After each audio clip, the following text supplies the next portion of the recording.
So far, our journey through these young lives has been a difficult but mostly hopeful one. But what about a kid who wasn't identified early or who wasn't targeted for medication therapy or one-on-one attention? This is the story of a teenager who slipped through the cracks, an object lesson in missed signals. On the edges of Boston, in this neighborhood known as Hyde Park, many families are scratching to make a living. One family, the Dunnings, is raising 4 kids here. Adam is their second son. He was just a good little kid, very well liked, always neighbors and teachers and CCD teachers and coaches would always tell me, what a well-mannered son you have. His mother realized early on that Adam had a problem. Adam and I would read together every night, and he couldn't identify words that he should have been familiar with. When he started second grade, I knew that there was a building block that was kind of beginning to crumble. The school teachers kept saying, he's just lazy, and his personality carried him through. Where Adam's a good kid, he's just, we'll worry about him later. Finally, by the 5th grade, Adam's problems in school were obvious to his teachers. He was given a battery of tests, but school officials assured the Dunnings their son was average and would do just fine. I think the problem with the initial testing was that when you do an IQ test, you've got 12 subtests, and the half of them are language-based and half of them are not. So you end up getting scores that get added together, and that Adam's scores added together come up as average. But Adam, struggling with even the most basic reading, writing, and spelling tasks, had the feeling he wasn't even average. I felt embarrassed at sometimes, like when I couldn't pronounce words, and then other kids would pronounce a word for me. Say, hurry up, you don't know how to read. I get comments like that all the time. By now, his parents began to really worry about Adam. They asked the school for more tests. And by the end of 7th grade, the school had a bombshell for the Dunnings. They told us that Adam was reading on a 3rd grade level, and he's in the 7th grade. So what happened to the 4th grade, the 5th grade, and the 6th grade? I mean, something's wrong. At that point, I did think I was dumb or stupid. Like, why can't I read? I mean, all my friends go to Latin, and Boston Latin, one of the best schools. Probably the best school in Massachusetts, like an exam school. They read fine. Why can't I read?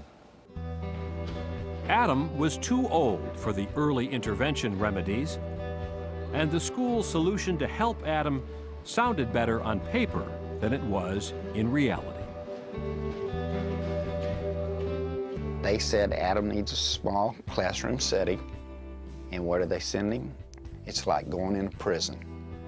He's down in the cellar in a little room about this size with 12 other kids.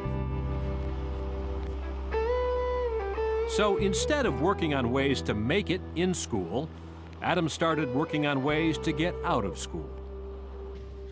I went to the school and went room to room to room to his teachers.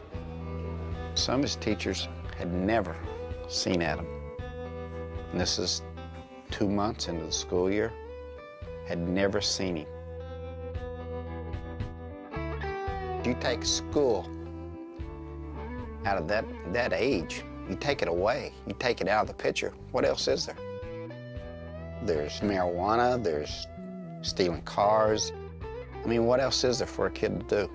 So you run the streets. When you run the streets, you get in trouble, you make bad choices. Adam was he was mad. He can't read. Adam's parents knew it was time for professional help.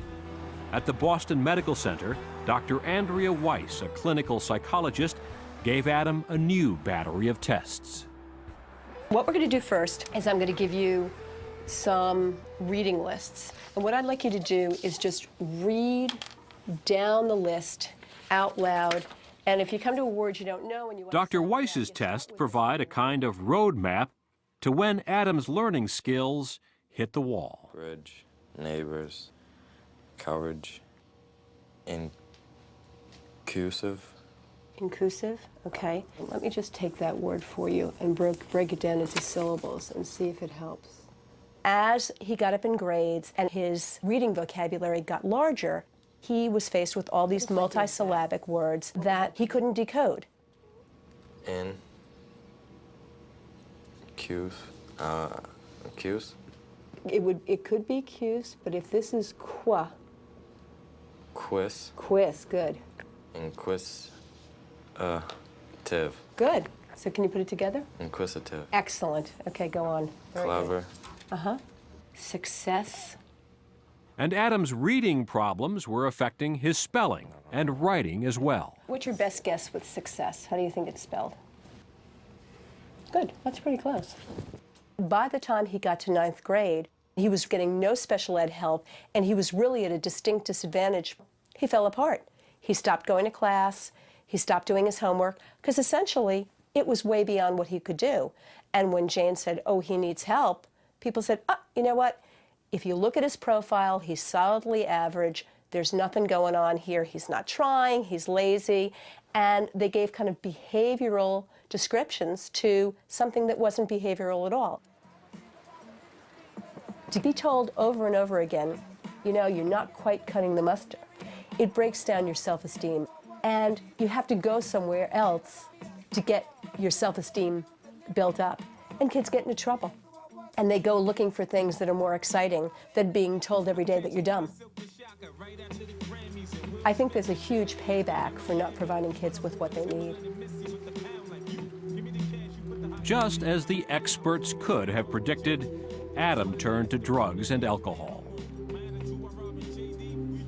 When I drink, it's just to forget about everything. If I'm really having a tough time, so I can't take this anymore. And I just have to go drink some beers to let it all just get away.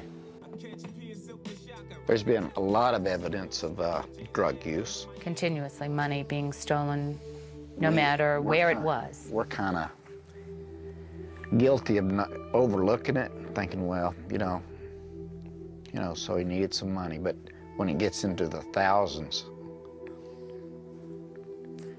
you know, you've let it go too far, and it got there. Then, one night, the phone call every parent dreads. We get a phone call from the state police. I thought he's getting ready to tell us that somebody had been killed. I thought about how do you plan a funeral for a kid who doesn't seem to want to be part of your family anymore. He doesn't want to be a kid. Adam was safe, but in deep trouble. The police claimed that he had crashed a stolen car. The next morning, Terry took his 15-year-old son to the psychiatric ward at Boston Medical Center and had him committed. I had my son hospitalized to get him some attention. I mean, he could have been killed that night. And he was out that night because he skipped school that day, didn't want to come home. So he was out that night. I mean, how many more chances does he have?